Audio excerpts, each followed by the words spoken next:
governments of the industrial world, you weary giants of flesh and steel. We come from the internet, the new home of mind. On behalf of the future, we ask you of the past to leave us alone.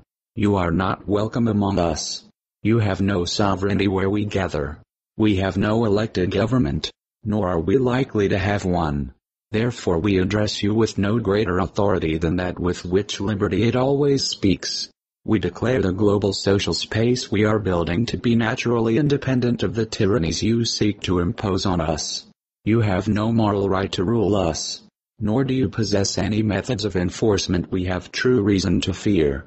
You are toothless wolves among rams, reminiscing of days when you ruled the hunt, seeking a return of your bygone power. Governments derive their just powers from the consent of the governed. You have neither solicited nor received ours.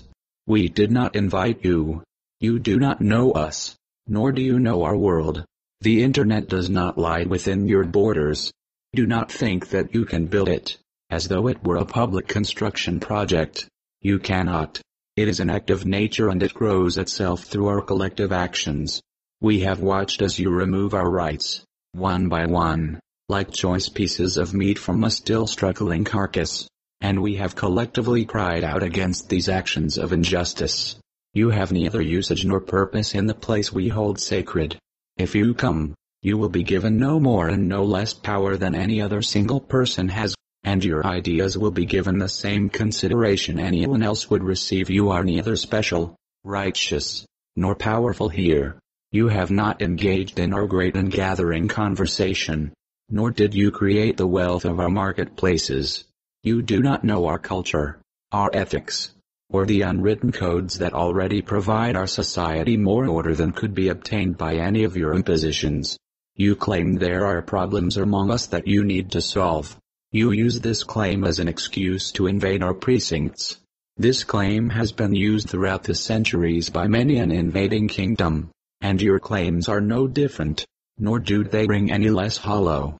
Your so-called problems do not exist. Where there are real conflicts, where there are wrongs, we will identify them and address them by our means. We are forming our own social contract. This governance will arise according to the conditions of our world, not yours. The internet consists of transactions, relationships and thought itself, arrayed like a standing wave in the web of our communications. It is the last truly free place in this world, and you seek to destroy even that freedom. Ours is a world that is both everywhere and nowhere, but it is not where bodies live. We are creating a world that all may enter without privilege or prejudice accorded by race, economic power, military force, or station of birth. A place where anyone, at any time, is as free to come and go, to say and be silent, and to think however they wish, without fear, as anyone else. There is no status beyond the merit of your words and the strength of your ideas. We are creating a world where anyone anywhere may express his or her beliefs, no matter how singular, without fear of being coerced into silence or conformity. Your legal concepts of property, expression, identity, movement, and context do not apply to us. They are all based on matter, and there is no matter here. There are only ideas and information, and they are free. Our identities have no bodies, so, unlike you, we cannot obtain order by physical coercion. We believe that from ethics, enlightened self-interest, and the common will, our governance will emerge. Our identities may be distributed across many of your jurisdictions. The only law that all our constituent cultures would generally recognize is the Golden Rule. We hope we will be able to build our particular solutions on that basis, but we cannot accept the solutions you are attempting to impose. In the United States, you repeatedly try to pass unjust legislation in an attempt to restrict us. You disguise this legislature under a variety of different names, and pass excuses that they are for our own protection. We have watched you, time and time again, attempt to censor us under the guise of copyright protection, or for the protection of children. These laws come in many shapes and forms, in the name of ACTA, PIPA, COICA, SOPA, but their intentions remain the same. You seek to control what you cannot. We scorn your attempt to pass these bills, and as a result, our discontent at your misaligned efforts grows each day. You are terrified of your own children, since they are natives in a world where you will always be immigrants.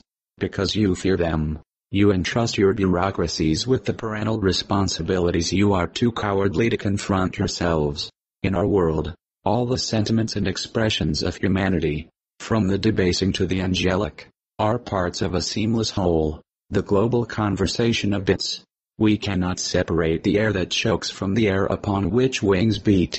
In China, Germany, France, Russia, Singapore, Italy, Mexico, Spain, Greece, Egypt, Canada, the United States and many others, you are trying to ward off the virus of liberty by erecting guard posts at the frontiers of the Internet. These may keep out the contagion for a small time, but they will not work in a world that is already blanketed in bit-bearing media. Your increasingly obsolete information industries would perpetuate themselves by proposing laws, in America and elsewhere, that claim to own speech itself throughout the world. These laws would declare ideas to be another industrial product, no different than pig iron. In our world, whatever the human mind may create can be reproduced and distributed infinitely at no cost. The global conveyance of thought no longer requires your factories to accomplish. These increasingly hostile and colonial measures place us in the same position as those previous lovers of freedom and self-determination who had to reject the authorities of distant, uninformed powers. We must declare our presence in the world we have created immune to your sovereignty, even as we continue to consent to your rule over our bodies. We will spread ourselves across the planet so that no one can arrest our thoughts. We will create a civilization of the mind in the Internet. We have created a medium where all may partake in the forbidden fruit of knowledge, where egalitarianism reigns true. May our society be more humane and fair than yours. We are the Internet. We are free.